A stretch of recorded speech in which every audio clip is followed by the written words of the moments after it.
We all know what it means when one has a true love towards either a person or an object or an idea. A true love means not necessarily the possessiveness or affection or caring.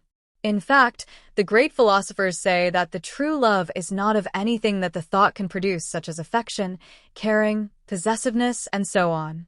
As an expression of our love towards someone, we may become angry on that person, which means there are some feelings and emotions associated with the love.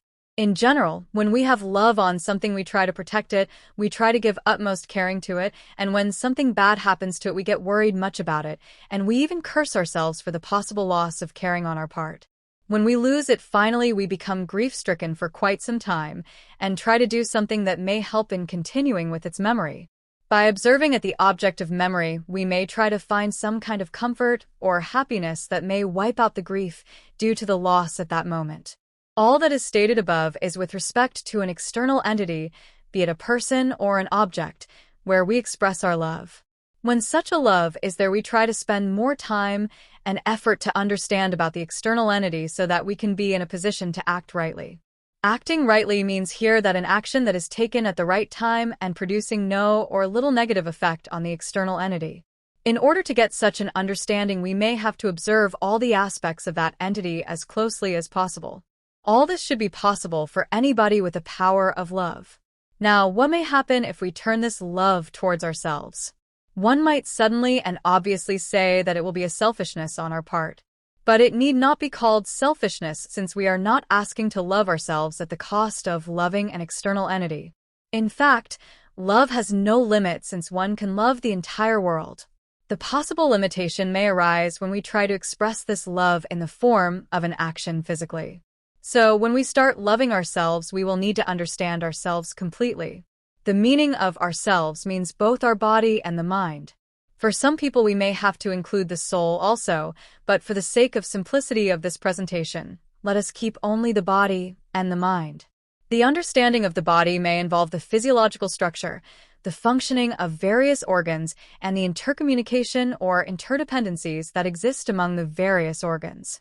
It is not just the external organs such as the 5 sensory organs, hands, legs, and so on, but the internal organs too, such as the liver, heart, lungs, stomach, intestine, the nervous system, endocrine glands, excretory system, reproductive system, and so on.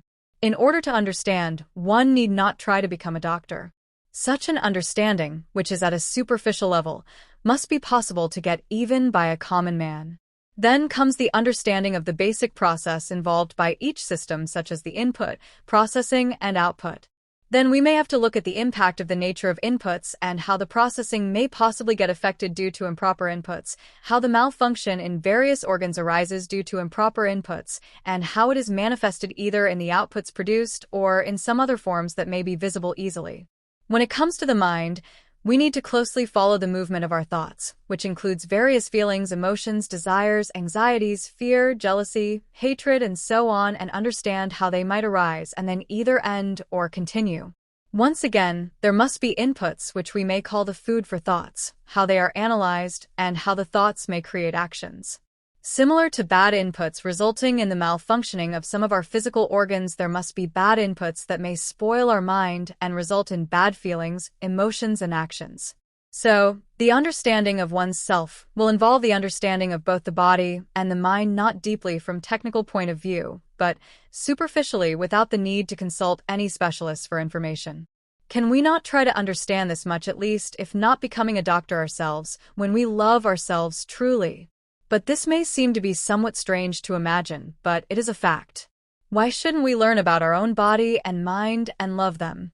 Some wise persons have told that one who loves himself will love all others. This is probably true, since we are all same physiologically and psychologically. Based on the nature of past conditioning of the mind, we may individually differ from all others in terms of some of the feelings and emotions. So, when we have developed a greater understanding about ourselves, then we naturally tend to love ourselves.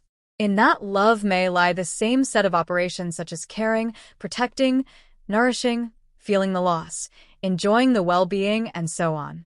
We will understand what inputs we should give to both the body and mind in order to be happy, and how to react positively when there is a trouble naturally. There is a proverb that says, "One who knows the right food will not get the diseases, and one who knows how to talk will not cause quarrels." As we understand more and more about ourselves, we start understanding more about the whole creation and the beauty in that creation. When we reach a stage where we understand and appreciate this beauty, we will realize that we are all one, and hence we will love everyone.